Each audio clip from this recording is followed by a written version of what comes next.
जय हिंद दोस्तों। आप लोगों का स्वागत है हमारे YouTube channel CGPSCN CG Vyapam पर। दोस्तों, आज की इस वीडियो में 30 महत्वपूर्ण प्रश्न लेकर आए हो जो कि भारत के राष्ट्रपति से संबंधित है। तो इस वीडियो में देखने वाले दोस्तों राष्ट्रपति से संबंधित 30 महत्वपूर्ण प्रश्न जो कि विभिन्न परीक्षाओं में पूछे गए हैं और आगामी परीक्षाओं में बहुत ही ज्यादा महत्वपूर्ण होने वाला है। तो हमारे साथ लास्ट तक बने रहेगा और इस वीडियो को पूरा देखिएगा। अगर हमारे वीडियो को पहली बार देख रहे होंगे तो हमारे चैनल को सब्सक्राइब कर लेंगे, साथ में बेल आइकन को भी प्रेस कर लेंगे ताकि आप लोगों को नोटिफिकेशन के माध्यम से वीडियो का है वो मिलता रहे। तो चलिए दोस्तों, आपके स्क्रीन पर है पहला प्रश्न। पहला प्रश्न बोलते हैं दोस्तों, निम्न में से कौन से राष्ट्रपति सर्वोच्च न्यायालय में उपस्थित हुए थे जब सर्वोच्च न्यायालय राष्ट्रपति के निर्वाचन विवाद की सुनवाई कर रहा था? जाकिर हुसैन, वीवी गिरी, फरुखदीन अली अहमद, नीलम संजीवन रेड्डी, ज्ञानी जेएल सिंह। तो यहाँ पर किसका है दोस्तों, कौन से राष्ट्रपति बने थे जिसके जो है ना सर्वोच्च न्यायालय है उनके ऊपर केस दर्ज किया दिया था और वहां पर वो कटघरे में उनको बुलाया गया था, है ना। तो इसका करेक्ट आंसर हो जाएगा, आपको ऑप्शन बी है वो बिल्कुल सही है, वीवी गिरी है, क्योंकि देश के चौथे प्रधानमंत्री थे। ये थे चौथे राष्ट्रपति, है ना, चौथे राष्ट्रपति थे, ये चौथे नंबर के राष्ट्रपति थे वीवी गिरो। इनके ऊपर है जो राष्ट्रपति चुनाव का विवाद चल रहा था, लेकर मुकदमा कर दिया गया था। साथ में राष्ट्रपति बनने के बाद भी ये क्या कहते कटघरे में गवाही देने गए थे, जिसके बाद जैसे इनको पता चला उसके बाद कोर्ट ने मामला है उसको खारिज कर दिया था। चलिए दोस्तों, अगला प्रश्न की ओर बढ़ते हैं। अगला प्रश्न है यहाँ पर, निम्न में से कौन सी राष्ट्रपति की स्वविवेकी शक्तियां हैं? बहुमत दल के नेता को प्रधानमंत्री नियुक्त करना, संसद का अधिवेशन बुलाना, किसी विधेयक को आपत्तियों सहित संसद के पास वापस भेजना, मंत्रिपरिषद के सदस्यों की नियुक्ति करना, राज्यपाल द्वारा भेजे गए विधेयक पर स्वीकृति देना, किसी विधेयक को रोक कर रखना, किसी विधेयक को संबंधित जानकारी के लिए प्रधानमंत्री से कहना और किसी परामर्श पर मंत्रिपरिषद से पुनर्विचार हेतु करना। तो यहाँ पर है वो शक्तियां है वो दिया गया है जो राष्ट्रपति की जो स्वविवेक शक्तियां होता है दोस्तों, है ना, उसमें आपका आ जाएगा। यहाँ से देखिए, यहाँ से जो उनकी शक्तियां है, 3 ऑप्शन है वो दिख रहा है यहाँ पर। तो पहला हो जाएगा आपका जो तीसरा है ये वाला, है ना, किसी विधेयक को आपत्तियों सहित संसद के पास वापस भेजना। अगर कोई भी अगर परेशानी हो जाता है, आपत्ति लगता है राष्ट्रपति को, तो संसद के पास वापिस भेज सकता है। उसके बाद आपके बाद ये वाला छठवां नंबर लाइन है, किसी विधेयक को रोक कर रखने की शक्ति है वो राष्ट्रपति में निहित होती है ना। उसके बाद 7वां नंबर का है, किसी विधेयक से संबंधित जानकारी के लिए प्रधानमंत्री से क्या कर सकता है, वो पूछताछ है वो कर सकता है। उसके बाद आपका जो 8वां नंबर का है ना, ये किसी परामर्श पर मंत्रिपरिषद से पुनः विचार हेतु ये कर सकता है। तो यहाँ पर देखिए जो आपको ऑप्शन ए है, ये वाला 3, 6, 7 और 8, है ना, वो इनकी जो शक्तियां हैं। लेकिन आपका बहुमत दल किसी नेता को प्रधानमंत्री नियुक्त, ये उनके पास ये शक्ति नहीं होती है। सांसद का अधिवेशन बुलाना, ये उनके पास शक्तियां नहीं होती है ना। साथ में मंत्रिपरिषद के सदस्यों की नियुक्ति करने के लिए अधिकार उनके पास नहीं रहता है। 5वां भी है, ये भी गलत है, राज्यपाल द्वारा भेजे गए विधेयक पर स्वीकृति देना। तो राज्यपाल कोई है वो राष्ट्रपति को विधेयक है वो नहीं भेज सकता है ना। चलिए अगला प्रश्न की ओर बढ़ते हैं। अगला प्रश्न है आपका यहाँ पर तीसरा नंबर का प्रश्न है, बहुत ही महत्वपूर्ण प्रश्न है। निम्नलिखित में से क्या सही नहीं है? राष्ट्रपति लोकसभा को संबोधित एवं संदेश भेज सकते हैं, राष्ट्रपति राज्यसभा को संबोधित एवं संदेश भेज सकते हैं, राष्ट्रपति दोनों सदनों को संबोधित एवं संदेश भेज सकते हैं, और ऑप्शन डी, राष्ट्रपति किसी एक सदन को संबोधित एवं संदेश भेज नहीं सकता है। तो यहाँ पर इसका करेक्ट आंसर हो जाएगा, जो सही नहीं है वो वाला है आपको ऑप्शन डी है, बिल्कुल सही हो जाएगा। राष्ट्रपति किसी एक सदन को संबोधित एवं संदेश भेज नहीं सकते, तो ये वाला गलत हो जाएगा। और ए, बी, सी ये तीनों है वो क्या हो सकते हैं, सही है, क्योंकि लोकसभा को संबोधित करेगा और उसको संदेश भेजता है, राज्यसभा को संबोधित करता है और उसको एक संदेश है वो भेज देता है, और दोनों सदन है उसको संबोधित करेगा और उसको संदेश है वो भेज देता है। ये फूड इंस्पेक्टर के एग्जाम हुआ था 2017 में, उसमें यह प्रश्न को पूछा गया है। बहुत ही महत्वपूर्ण प्रश्न है दोस्तों। चलिए अगला प्रश्न की ओर बढ़ते हैं। अगला प्रश्न है यहाँ पर, राष्ट्रपति की क्षमा प्रदान करने की शक्ति में क्या सम्मिलित नहीं है। तो यहाँ पर जो राष्ट्रपति के पास शक्ति होता है दोस्तों क्षमा करने के, जो अनुच्छेद आपका 72 है ना, संविधान के अनुच्छेद 72 में इनको क्या दे, राष्ट्रपति को क्षमा करने की शक्ति होती है इसके पास, है ना। तो उसमें क्षमा दिए गए, तो ऑप्शन है तो क्या है, क्षमा, लघुकरण, परिहार, विराम, प्रविलंबन, रोक और निरंतरता। तो यहाँ पर इसका जो है तो क्या है, इसके सम्मिलित है जो शक्ति है वो सम्मिलित है, वो क्या क्या चीज है, तो इनके पास होता है क्षमा करने की शक्ति होता है। अगर किसी भी व्यक्ति है उसको दंड दे दिया गया हो या फिर बंदीकरण, दोनों अवस्था में, तो उसको हटा दे सकते हैं और दोषी की जो दंड है और है उसको कम करके उसको क्षमा करने की शक्ति यहाँ पर होती है। लघुकरण करने की शक्ति होती है दोस्तों, अगर दंड के स्वरूप उसको बदलकर कम करना है ना, जैसे लंबे टाइम के लिए दे दिया गया है 7 साल 8 साल की सजा है उसको, तो उसको कम कर सकता है। उसके बाद यहाँ पर इसका परिहार है, उनका भी यहाँ पर परिहार का अर्थ होता है कि इसमें दंड की प्रकृति को परिवर्तन किए बिना उसकी अवधि कम कर देना। मतलब मान लो यहाँ पर जो कठोर सजा दिया गया है फिर नरम सजा दिया गया, तो उसको जिस अवस्था में उसको सजा दिया गया उसकी अवधि को कम कर देगा, और जो प्रावधान है कठोर सजा है तो उसको कठोर सजा ही रहेगा, है ना। उसके बाद है आपका विराम।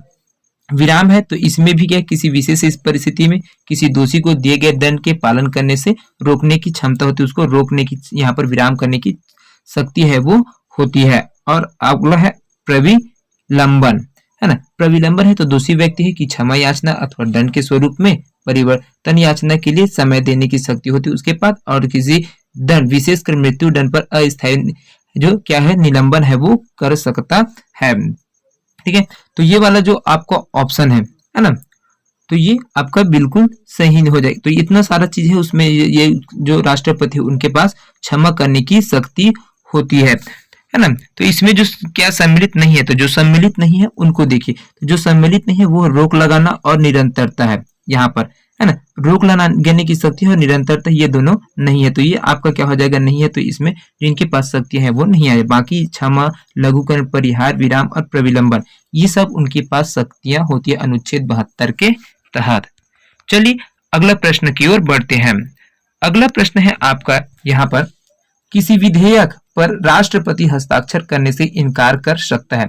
तो कोई भी विधेयक अगर प्रस्तुत किया गया, मतलब बिल प्रस्तुत किया गया है राष्ट्रपति के समक्ष में, तो इनकार किस अवस्था में करेगा दोस्तों यहाँ पर, तो आपका जो देखिए सर ऑप्शन दिया है उसमें संविधान संशोधन विधेयक में रोक लगा सकते हैं, धन विधेयक में इनकार कर सकते हैं, या फिर वित्त विधेयक में, या फिर सरकारी विधेयक में, है ना। तो इसका करेक्ट आंसर क्या हो जाएगा दोस्तों, आपका जो वित्त विधेयक है उसमें ये हस्ताक्षर करने से इनकार कर सकता है, और सरकारी विधेयक, अगर कोई भी सरकारी विधेयक है ना, तो उसमें ये इनकार कर सकता है। लेकिन ये अगर संविधान संशोधन है फिर धन विधेयक है तो इसमें ये वो इनकार नहीं करता है। सिर्फ वित्त विधेयक और आपका सरकारी विधेयक उसमें रोक लगा इनकार कर सकता है। तो ये आपका ऑप्शन सी वो बिल्कुल सही हो जाएगा। चलिए अगला प्रश्न की ओर बढ़ते हैं। अगला प्रश्न है आपका यहाँ पर बहुत ही महत्वपूर्ण प्रश्न है, जेबी निषेधाधिकार मतलब पॉकेट वीटो और विशेष अधिकार की शक्ति का प्रयोग किसने किया था। यहाँ पर जो राष्ट्रपति है दोस्तों उसके पास है वो पॉकेट वीटो का अधिकार है वो रहता है ना। तो उनके से उस प्रकार का जो शक्ति उसको कब प्रयोग किया गया था, किस राष्ट्रपति के द्वारा किया गया था, डॉक्टर राजेंद्र प्रसाद और डॉक्टर एस.डी. शर्मा के द्वारा, वी.वी. गिरी और जी.एस. पाठक द्वारा, या फिर ज्ञानी जैल सिंह और डॉक्टर ए.पी.जे. अब्दुल कलाम के द्वारा, या फिर डॉक्टर वेंकट रमन और के.आर. नारायण है। तो किनके शासनकाल में दोस्तों इन्होंने जो पॉकेट वीटो है उनका उपयोग है इनके द्वारा किया गया था। तो यहाँ पर जो आपका ऑप्शन सी है दोस्तों ये बिल्कुल करेक्ट हो जाएगा। ज्ञानी जैल सिंह और डॉक्टर ए.पी.जे. अब्दुल कलाम जी है, इन दोनों के द्वारा है वो पॉकेट वीटो है उनका उपयोग किया था। कारण क्या था कि जो जैल सिंह है वो राजीव सरकार के जो पोस्टल अमेंडमेंट है ना, जो पोस्टल अमेंडमेंट है उनके लिए क्या क्या बिल पेश किया गया था, तो उसमें इन्होंने क्या है वो पॉकेट वीटो का है उसको अधिकार है उसको लगा दिया था। और साथ में जो डॉक्टर कलाम है ना, डॉक्टर ए.पी.जे. अब्दुल कलाम, उनके द्वारा जो ऑफिस ऑफ प्रॉफिट बिल है 2016 है, ऑफिस ऑफ पॉकेट बिल 2016, उसके संबंध में यहाँ पर जो वीटो है उनका अधिकार है वो लगा देते। तो वीटो का मतलब है कि उस जो टॉपिक दिया गया, जो बिल पेश किया गया उसको आगे बढ़ाया ही नहीं जाएगा, वहीं से उसको पूरा तरीके से खत्म हो जाएगा, है ना। तो ये बहुत ही महत्वपूर्ण प्रश्न है। चलो ये समझ आ गया होगा, तो अगले क्वेश्चन की ओर बढ़ते हैं। अगला प्रश्न है आपका यहाँ पर 7वां नंबर का है, सही क्या है। क्षमा प्रदान करना एक अनुग्रह है, क्षमा प्रदान करने की मांग एक अधिकार के रूप में नहीं की जा सकती, क्षमा प्रदान करने की मांग एक अधिकार के रूप में की जा सकती है। क्षमा प्रदान करने का न्यायिक पुनरावलोकन किया जा सकता है। क्षमा प्रदान करने की शक्ति का प्रयोग करते हुए राष्ट्रपति न्यायालय द्वारा दी गई सजा को निरस्त कर सकता है। तो यहाँ पर क्या चीज सही हो जाएगा दोस्तों, राष्ट्रपति के संबंध में जो यातनाएं है तो उसमें क्या है वो सही हो जाएगा। तो यहाँ पर देखिए दोस्तों, जो आपका है ना, यहाँ पर क्या है, राष्ट्रपति क्षमा प्रदान करने की जो शक्ति का प्रयोग करते हैं उनमें क्या है, न्यायालय द्वारा दिए गए जो सजा है उसको निरस्त कर सकता है ना। और ऐसा रहता है इसमें तो क्षमा प्रदान करना और उसका अनुग्रह है वो कर सकता है ना। तो ये चीज है, ये पहला वाला आपका बिल्कुल सही हो जाएगा। उसके बाद आपका जो बी है, क्षमा प्रदान करने की मांग एक अधिकार के रूप में नहीं की जा सकती, तो ये भी बिल्कुल सही है।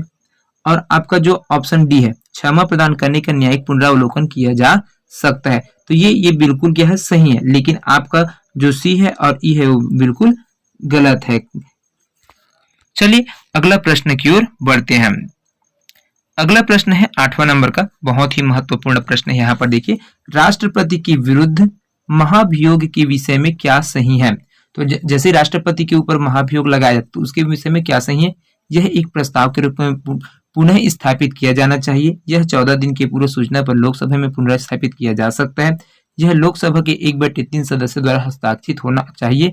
यह दोनों सदनों से 2/3 बहुमत से पारित होना चाहिए। यह दोनों सदनों से निरपेक्ष बहुमत से पारित होना चाहिए और यह लोकसभा या राज्यसभा से में पुनः स्थापित किया जा सकता है। तो यहाँ पर क्या चीज है वो दोस्तों वो सही हो जाएगा। तो देखिए यहाँ पर जो आपका ऑप्शन है ना, यहाँ पर कौन कौन सा है वो सही, महाभियोग में सही नहीं है, सही है तो उसको देखिए। तो आप इसमें देखिए, तो पहला वाला है वो बिल्कुल सही हो जाएगा, यह एक प्रस्ताव के रूप में पुनः स्थापित किया जाना चाहिए, है ना। उसके बाद आपका जो चौथा वाला लाइन है, यह दोनों सदनों से 2/3 बहुमत से क्या है, पारित होना चाहिए, तब ये लग सकता है। और आपका छठवां, यह लोकसभा या राज्यसभा में पुनः स्थापित किया जा सकता है। तो ये जो पहला, चौथा और छठवां है ना, पहला, चौथा, ये छठवां स्टेटमेंट है बिल्कुल सही है, और दूसरा, तीसरा और पांचवा ये गलत है। कारण क्या है कि जो राष्ट्रपति है उनके महाभियोग है वो दो आधारों पर होते हैं, एक तो सिद्ध कचादर के द्वारा और दूसरा होता है अक्षमता से लाया जाता है, जिसमें अगर राष्ट्रपति उसको 14 दिन पूर्व राष्ट्रपति को सूचना देना क्या होता है, आवश्यक होता है। यह महाभियोग जिस सदन में लगाया जाता है वह 1/4 सदस्य द्वारा क्या करता है, हस्ताक्षरित तो होना चाहिए। तो कितने, 1/4 व्यक्ति है, सदस्य है, उनके द्वारा हस्ताक्षरित तो होना चाहिए, है ना। और जांच सिद्ध हो जाने पर, जब जांच सिद्ध हो जाएगा तो 2/3 है बहुमत से क्या है, पारित करने पर राष्ट्रपति के जो अपदस्थ कर दिया, मतलब उसको हटा दिया जाएगा उनके पद की। तो ऐसा नियम रहता है, महाभियोग लगता है राष्ट्रपति के ऊपर तब। मेरे ख्याल से ये क्वेश्चन है वो समझ आ गया होगा। चलिए अगला प्रश्न की ओर बढ़ते हैं। अगला प्रश्न है नाम बताना। यहाँ पर राष्ट्रपति का नाम बताना है, उनके शासनकाल में क्या चीज है, जिन्हें 1956 में आंध्र प्रदेश का प्रथम मुख्यमंत्री नियुक्त किया गया है, जो 2 बार लोकसभा के स्पीकर रहे, जो 1 बार राष्ट्रपति के चुनाव जीत नहीं सके, जो दूसरी बार निर्विरोध राष्ट्रपति चुने गए, जिन्हें मोरारजी देसाई ने मंत्रिमंडल में मंत्री नियुक्त नहीं किया था। तो ये कौन है दोस्तों, कौन सा राष्ट्रपति है जिनके द्वारा ये क्या चीज है, तो वो हो जाएगा आपको जो यहाँ पर देखिए, R Venkataraman, NS Reddy, KR Narayanan और SD शर्मा। यहाँ पर ऑप्शन है वो दिए गए। तो ऐसे क्या है दोस्तों, तो जो आपका ऑप्शन बी है ना, NS रेड्डी, इनको क्या है, इनके द्वारा ये सभी चीज घटना है जो स्टेटमेंट दिया गया है वो बिल्कुल सही है। इनके द्वारा NS रेड्डी जी है 1956 में आंध्र प्रदेश का प्रथम मुख्यमंत्री नियुक्त किया गया था, जो 2 बार लोकसभा के स्पीकर रह भी चुके थे और 1 बार भी राष्ट्रपति के चुनाव नहीं जीत सके थे। फिर जैसे अगले बार जब फिर से हुआ तो दूसरी बार जब राष्ट्रपति के चुनाव लड़ने के लिए गए तो उसमें निर्विरोध राष्ट्रपति चुने गए थे, और जिन्हें मोरारजी देसाई ने क्या किया था, मंत्रिमंडल में मंत्री नियुक्त है वो नहीं किया था। तो आपका ऑप्शन भी है NS रेड्डी। चलिए अगला प्रश्न की ओर बढ़ते हैं। अगला प्रश्न है यहाँ पर, संसद से पारित होने पर किस पदच्युति प्रस्ताव पर राष्ट्रपति का हस्ताक्षर आवश्यक होता है। राज्यसभा का सभापति, लोकसभा का स्पीकर, सर्वोच्च न्यायालय के मुख्य न्यायाधीश, सर्वोच्च न्यायालय के न्यायाधीश या फिर नियंत्रक और महालेखा परीक्षक। तो इसमें करेक्ट है क्या है दोस्तों, तो हो जाएगा आपका जो है ना, यहाँ पर जो चीज है वो हो जाएगा, तो देख सकते यहाँ पर है आपका रुक गया था, थोड़ा सा मिस्टेक हो गया था ना, तो उसमें आप इसको देख पाएंगे। ये प्रश्न है वो दिख रहा है, यहाँ पर जैसे ये ऑप्शन है वो दिख रहा है, देख सकते हैं ये है। तो क्या है, संसद से पारित होने पर किसी पदच्युति प्रस्ताव पर राष्ट्रपति का हस्ताक्षर आवश्यक होता है। तो किन किन अवस्थाओं में यहाँ पर आवश्यक होता है, तो यहाँ पर देखिए आपका दी है सर्वोच्च न्यायालय के न्यायाधीश है तो उनके पर पदच्युति प्रस्ताव है उसको राष्ट्रपति का हस्ताक्षर अति आवश्यक होता है। नियंत्रक और महालेखा परीक्षक है उनके लिए आवश्यक होता है। और आपका जो ये सर्वोच्च न्यायालय के मुख्य न्यायाधीश है तो तब पदच्युति है वो कर सकता है, लेकिन राज्यसभा का सभापति नहीं कर सकता, लोकसभा का स्पीकर है वो नहीं कर सकता है। तो आपको सी, डी और ई है ये बिल्कुल सही है। चलिए अगला प्रश्न की ओर बढ़ते हैं। अगला प्रश्न है 11वां नंबर का। यहाँ पर देखिए, राष्ट्रपति के संबोधन के विषय में इनमें से सही क्या है। वह संसद के किसी भी सदन को संबोधित कर सकता है, वह प्रत्येक वर्ष संसद के प्रथम सम्मेलन को संबोधित करेगा, लोकसभा के प्रत्येक आम चुनाव के पश्चात वह संसद के प्रथम सम्मेलन को संबोधित करेगा, और डी, प्रत्येक आम चुनाव के पश्चात वह लोकसभा के प्रथम सम्मेलन को संबोधित करेगा। तो इसमें कौन कौन से स्टेटमेंट है दोस्तों, वो बिल्कुल सही हो जाएगा। तो यहाँ पर देखिए आपका ए, बी, सी है, ये तीनों है वो बिल्कुल सही हो जाएगा। चलिए अगला क्वेश्चन की ओर बढ़ते हैं। अगला प्रश्न है दोस्तों 12वां नंबर का, बहुत ही महत्वपूर्ण प्रश्न है। निम्नलिखित में से क्या सही है। संसद सदस्यों की अयोग्यता से संबंधित प्रश्न सर्वोच्च न्यायालय द्वारा विचार किए जाते हैं। संसद सदस्यों की अयोग्यता से संबंधित प्रश्न निर्वाचन आयोग की सलाह पर राष्ट्रपति द्वारा किए जाते हैं। संविधान में प्रथम सदन को लोकसभा का नाम और द्वितीय सदन को राज्यसभा का नाम दिया गया है। अनुच्छेद 103 संसद सदस्यों की अयोग्यता से संबंधित है और अनुच्छेद 103 निर्वाचन पूर्व की अयोग्यता से संबंधित है। तो यहाँ से क्या चीज है जो सही है दोस्तों, तो वो आ जाएगा आपका जो ऑप्शन है ना, ऑप्शन 4 और 5 है वो बिल्कुल सही हो जाएंगे यहाँ पर, क्योंकि अनुच्छेद 102 सांसद सदस्य की निरर्हता का क्या करता है, प्रावधान है वो करता है, और अनुच्छेद 103 सांसद सदस्यों की निरर्हता का निश्चय है वो करता है ना। तो ये चीज है, इसको अलग है। और उसके बाद यहाँ पर आपका जो सही उत्तर है ना, सही उत्तर में आपका आ जाएगा जो दूसरा स्टेटमेंट है और आपका चौथा स्टेटमेंट है, ये बिल्कुल सही है ना। संसद सदस्यों की अयोग्यता से संबंधित प्रश्न निर्वाचन आयोग की सलाह पर राष्ट्रपति द्वारा विचार किए जा सकते हैं, और अनुच्छेद 103 संसद सदस्यों की अयोग्यता से संबंधित है, तो ये बिल्कुल सही हो जाएंगे। चलिए अगला प्रश्न की ओर बढ़ते हैं। अगला प्रश्न है आपका यहाँ पर 13 नंबर का प्रश्न। यहाँ पर देखिए, राष्ट्रपति के चुनाव के संदर्भ में विधानसभा के सदस्यों के मतों का मूल्य की गणना करने का सूत्र क्या है ना। तो यहाँ पर इसका जो सूत्र है दोस्तों वो हो जाएगा ऑप्शन सी है वो बिल्कुल सही हो जाएगी। यहाँ पर राज्य की कुल जनसंख्या, राज्य की जनसंख्या बटे विधानसभा के निर्वाचन सदस्यों की कुल संख्या भागित 1000 है ना। आपका ऑप्शन सी है वो बिल्कुल करेक्ट है। चलिए अगला प्रश्न की ओर बढ़ते हैं। अगला प्रश्न है 14वां नंबर के। यहाँ पर बहुत ही महत्वपूर्ण प्रश्न है। राष्ट्रपति पद की शर्तों के विषय में क्या सुमेलित नहीं है। वह 35 वर्ष की आयु पूरी कर चुका हो, वह भारत का नागरिक हो, वह अन्य किसी लाभ के पद पर नहीं होगा, उसे विशेष अधिकार की पात्रता होगी, उसकी उपलब्धियों और भत्ते उसकी पद अवधि के दौरान कम नहीं किए जा सकते हैं। यहाँ पर जी इनकी योग्यताएं हैं दोस्तों, है ना। तो यहाँ पर देखिए पहला, दूसरा और तीसरा क्या है, ये जो राष्ट्रपति के साथ उनके लिए योग्यताएं हैं। 35 वर्ष की आयु पूरी कर चुका, भारत का नागरिक और वह लोकसभा सदस्य बनने की योग्यता रखता है। ये क्या है, राष्ट्रपति की जो योग्यता है वो। और जो आपका चौथा पांचवा है ना, चौथा पांचवा है वो क्या है, इनकी सेवा और शर्तें, उसे विशेष अधिकार की क्या होती है, पात्रता होती है, उसकी उपलब्धियां और भले उसकी पदावधि के दौरान कम नहीं किए जा सकते हैं। तो ये अलग अलग है। तो यहाँ पर जो आपका है वो बिल्कुल करेक्ट हो जाएगा। सुमेलित नहीं है तो उसमें क्या हो जाएगा, आपको ऑप्शन 1 और 2 है, 1 और 2 है वो क्या हो जाएगा, सुमेलित नहीं है। वह 35 वर्ष की आयु पूरी कर चुका हो या वह भारत का नागरिक हो, है ना। तो ये क्या हो जाएगा आपका, यह सुमेलित नहीं है, बाकी सब सुमेलित है। चलिए अगला प्रश्न की ओर बढ़ते हैं। अगला प्रश्न है आपको यहाँ पर देखिए, राष्ट्रपति किस विधेयक पर अनुशंसा मतलब रिकमेंड करता है। तो कौन सा विधेयक है दोस्तों, उसमें राष्ट्रपति वो विधेयक रिकमेंड करता है। सरकारी विधेयक पर, नए राज्य के निर्माण से संबंधित विधेयक पर, राज्यों की सीमा में परिवर्तन से संबंधित विधेयक, या राज्यों के नाम में परिवर्तन से संबंधित विधेयक पर, है ना। तो यहाँ पर देखिए जो आपका है, राष्ट्रपति सभी अनुशंसा कर सकते हैं कब, सरकारी विधेयक पर, नए राज्य के निर्माण से संबंधित विधेयक पर, और राज्यों की सीमा में परिवर्तन से संबंधित विधेयक पर ये क्या करते हैं, अनुशंसा है वो कर सकते हैं। लेकिन जो आपका डी है वो बिल्कुल गलत हो जाएगा, ये नहीं आएगा। राज्यों के नाम में परिवर्तन से संबंधित विधेयक पर ये अनुशंसा नहीं करता है। चलिए अगला प्रश्न की ओर बढ़ते हैं। अगला प्रश्न है, बहुत ही महत्वपूर्ण प्रश्न है दोस्तों। देखिए यहाँ पर प्रश्न है, समझिएगा। मान लीजिए संसद ने एक शासकीय विधेयक पारित किया और राष्ट्रपति के पास हस्ताक्षर के लिए भेजा। राष्ट्रपति ने कुछ आपत्तियों सहित विधेयक संसद में वापस भेज दिए। संसद ने विधेयक पर पुनर्विचार कर दोबारा पारित कर दिया और राष्ट्रपति के पास हस्ताक्षर के लिए भेजा। राष्ट्रपति ने विधेयक पर हस्ताक्षर नहीं किया और पद से त्याग पत्र दे दिया, तो क्या होगा? तो ऐसा है दोस्तों, बहुत ही महत्वपूर्ण प्रश्न था। तो यहाँ पर देखिए, तो यहाँ पर क्या चीज आ जाएगा? विधेयक कानून बन जाएगा। विधेयक कानून के रूप में लागू नहीं हो सकते, विधेयक कानून के रूप में लागू हो गया, फिर उपराष्ट्रपति विधेयक पर हस्ताक्षर करेगा। तो यहाँ पर क्या होगा? जैसे अगर राष्ट्रपति है वो क्या है, त्याग पत्र दे देता, तो उसके बाद क्या हो जाएगा?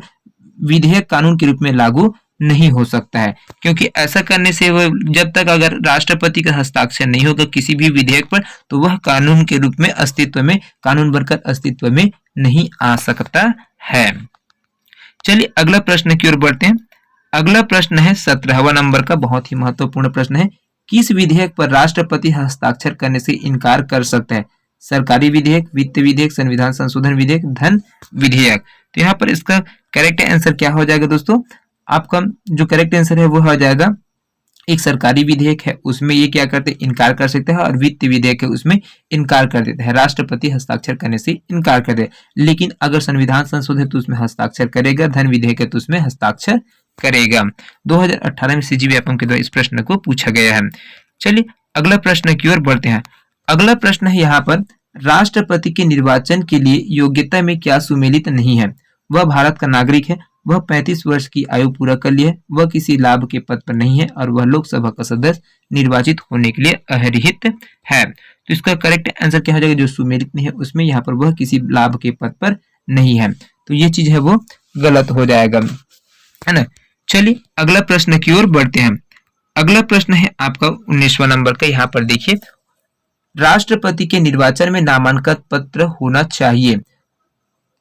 50 मतदाताओं द्वारा प्रस्तावित और 50 मतदाताओं द्वारा समर्थित, संसद के 50 निर्वाचित सदस्यों द्वारा प्रस्तावित और विधानसभा के 50 निर्वाचित सदस्यों द्वारा समर्थित, विधानसभा के 50 निर्वाचित सदस्यों द्वारा प्रस्तावित और संसद के 50 निर्वाचित सदस्यों द्वारा समर्थित, संसद के 50 निर्वाचित सदस्यों द्वारा प्रस्तावित और संसद के 50 निर्वाचित सदस्यों द्वारा समर्थित। तो यहाँ पर राष्ट्रपति के निर्वाचन में नामांकन पत्र होना चाहिए, तो उसके लिए क्या चीज हो जाएगा दोस्तों? तो आपको ऑप्शन है वो बिल्कुल से हो जाएगा, 50% मतदाताओं द्वारा प्रस्तावित और 50 मतदाताओं द्वारा समर्थित होना चाहिए, तब नामांकन पत्र है वो निर्वाचन में आएगा ना। चलिए अगला प्रश्न की ओर बढ़ते हैं। 20वां नंबर का प्रश्न है, बहुत ही महत्वपूर्ण प्रश्न है। निम्नलिखित में से कौन सी राष्ट्रपति की स्वविवेकी शक्ति है? मंत्री परिषद की नियुक्ति, विधेयक की आपत्तियों को सहित वापस भेजना, विवेक को रोक कर रखना, क्षमा प्रदान करना, संयुक्त अधिवेशन की अधिसूचना जारी करना, संसद को संदेश भेजना, और न्यायाधीशों की नियुक्ति है वो करना। तो यहाँ पर जो राष्ट्रपति का जो स्वविवेक क्षमता है दोस्तों वो क्या है? तो यहाँ पर देखिए, जो स्वविवेकी क्षमता है ना, वो हो जाएगा आपका, देखिए यहाँ पर जो स्वविवेकी क्षमता है वो हो जाएगा विधेयक की आपत्तियों सहित वापस भेजना। ये उनके पास है, राष्ट्रपति के पास है वो शक्ति होती है। उसके बाद है आपका विधेयक को रोक कर रखने की क्षमता है, वो राष्ट्रपति के पास रहता है। और यह संसद को संदेश भेजने की शक्ति है वो राष्ट्रपति की जो स्वविवेकी शक्ति है वो है, बाकी नहीं है। चलिए अगला प्रश्न की ओर बढ़ते हैं।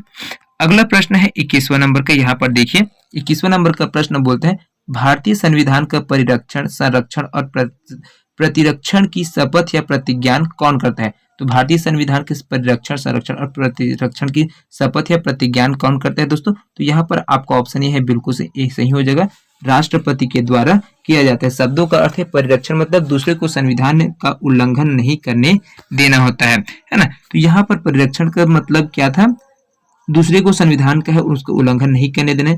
संरक्षण का मतलब है कि संविधान का प्रयोग सही ढंग से हो, इस पर ध्यान देने की जरूरत होती है, मतलब प्रोटेक्ट होती है। और अगला होता है डिफेंड करने की या फिर प्रतिरक्षण करने की। तो यहाँ पर वह स्वयं संविधान का उल्लंघन नहीं करेगा। अगर राष्ट्रपति है तो वो भी संविधान का उल्लंघन नहीं करेगा। चलिए अगला प्रश्न की ओर बढ़ते हैं। अगला प्रश्न है आपका यहाँ पर, राष्ट्रपति के निर्वाचन के लिए योग्यता क्या नहीं है? उसे भारत का नागरिक होना चाहिए, वह 35 वर्ष की आयु पूरी कर चुका हो, वह किसी अन्य लाभ के पद पर न हो, वह लोकसभा के निर्वाचन के लिए अर्ह हो। तो यहाँ पर जो ये राष्ट्रपति की योग्यता नहीं है उसमें आ जाएगा दोस्तों आपको ऑप्शन से बिल्कुल समझ जाए, वह किसी अन्य लाभ के पद पर न हो, ये इनकी योग्यता नहीं है। चलिए अगला प्रश्न की ओर बढ़ते हैं, है ना। अगला प्रश्न है, किस प्रकार के विधेयक गतिरोध पर विचार करने के लिए राष्ट्रपति संसद का संयुक्त अधिवेशन बुलाता है? तो यहाँ पर आपको ऑप्शन बी है वो बिल्कुल सही हो जाएगा दोस्तों। जो सरकारी विधेयक है उसके लिए क्या करेगा, राष्ट्रपति संसद में संयुक्त अधिवेशन है वो बुलाता है। क्योंकि भारतीय संविधान के जो अनुच्छेद है ना, भारतीय संविधान का अनुच्छेद है 108, अनुच्छेद 108 के तहत राष्ट्रपति को सरकारी विधेयकों पर संयुक्त अधिवेशन बुलाने का क्या होता है, अधिकार प्रदान किया जाता है। चलिए अगला प्रश्न की ओर बढ़ते हैं। अगला प्रश्न है यहाँ पर, भारत के महान्यायवादी को कैसे नियुक्त किया जाता है? संसद द्वारा, राष्ट्रपति द्वारा, मुख्य न्यायाधीश द्वारा, लोकसभा अध्यक्ष द्वारा या फिर संसद की सिफारिश पर राष्ट्रपति द्वारा। तो यहाँ पर महान न्यायवादी उनको कैसे नियुक्त किया जाता है? तो राष्ट्रपति के द्वारा है वो नियुक्त किया जाता है। कारण क्या है कि अनुच्छेद 76 है ना, संविधान का अनुच्छेद 76 1 है। इसके आधार पर भारत का जो राष्ट्रपति है भारत के सर्वोच्च विधि अधिकारी है ना, जो एजी सर्वोच्च विधि अधिकारी तो है एजी, ऑडिटर जनरल महान्यायवादी की नियुक्ति करता है, जो राष्ट्रपति के प्रसाद पर्यंत कार्य करता है और भारत का सरकार का वकील होता है ना। तो इसको समझ गए होंगे। चलिए अगला प्रश्न की ओर बढ़ते हैं। 25वां नंबर का प्रश्न है, बहुत ही महत्वपूर्ण प्रश्न है दोस्तों। देखिए, तो भारत के निम्नलिखित राष्ट्रपतियों की मृत्यु उनके कार्यकाल में हुई। तो कौन कौन से राष्ट्रपति दोस्तों जिनकी मृत्यु राष्ट्रपति रहते हुए है? डॉक्टर जाकिर हुसैन, एस राधाकृष्णन, फरुद्दीन अली मोहम्मद या फिर डॉक्टर शंकर दयाल शर्मा। तो यहाँ पर क्या हो जाएगा, तो कौन से राष्ट्रपति जिनकी मृत्यु हुए थे? तो डॉक्टर जाकिर हुसैन और आपका फरुद्दीन अली अहमद है, ये राष्ट्रपति रहते हुए उनके कार्यकाल में इनकी मृत्यु हो गई थी। चलिए अगला प्रश्न की ओर बढ़ते हैं। अगला प्रश्न है यहाँ पर, निम्नलिखित राष्ट्रपतियों को उपराष्ट्रपतियों के साथ सुमेलित कीजिए। तो यहाँ पर सुमेलित के राष्ट्रपति है और उस समय में उनके जो समय में उपराष्ट्रपति थे उनको आपको यहाँ पर है वो सुमेलित करना है। तो यहाँ पर देखिए क्या चीज है, तो देखिए एस संजीवन रेड्डी है ना, एस संजीवन रेड्डी उनके समय में उपराष्ट्रपति थे, एम हिदायतुल्ला उपराष्ट्रपति थे, आर वेंकट रमन है उसमें शंकर दयाल वर्मा थे, जैल सिंह है उनके लिए आर वेंकट रमन और के एन नारायण उसके लिए कृष्ण कांत थे उपराष्ट्रपति। राष्ट्रपति के पद पर ये थे और उपराष्ट्रपति में ये लोग थे, है ना। तो इसको ध्यान रखिएगा, बहुत ही महत्वपूर्ण प्रश्न है। चलिए अगला प्रश्न की ओर बढ़ते हैं। अगला प्रश्न है 27वां नंबर का। यहाँ पर देखिए, राष्ट्रपति किसे अपने पद से हटा नहीं सकते? तो किसको राष्ट्रपति के द्वारा हटाया नहीं जा सकता? मंत्रिपरिषद के सदस्य, सर्वोच्च न्यायालय के न्यायाधीश, एक राज्य का राज्यपाल, मुख्य चुनाव आयुक्त, संघ लोक सेवा आयोग के अध्यक्ष, संघीय क्षेत्र के प्रशासक या भारत का महान्यायवादी। तो यहाँ पर किन किन को हटा नहीं सकते हैं दोस्तों? तो यहाँ पर देखिए, जो आपका जो सर्वोच्च न्यायालय के जो न्यायाधीश है उनको राष्ट्रपति के द्वारा हटाया नहीं जा सकते हैं, मुख्य चुनाव आयुक्त है उनको भी नहीं हटाया जा सकता है, और आपका जो ये है संघ लोक सेवा आयोग का अध्यक्ष है इनको नहीं हटा सकते, बाकी है उनको हटा सकता है। चलिए अगला प्रश्न की ओर बढ़ते हैं। अगला प्रश्न है 28वां नंबर का। इनमें से किसको छोड़कर बाकी को राष्ट्रपति चुना जाता है? राज्यों का राज्यपाल, सर्वोच्च न्यायालय के न्यायाधीश व मुख्य न्यायाधीश, उच्च न्यायालय के न्यायाधीश व मुख्य न्यायाधीश, उपराष्ट्रपति और महान्यायवादी। तो इसका करेक्ट आंसर क्या हो जाएगा दोस्तों?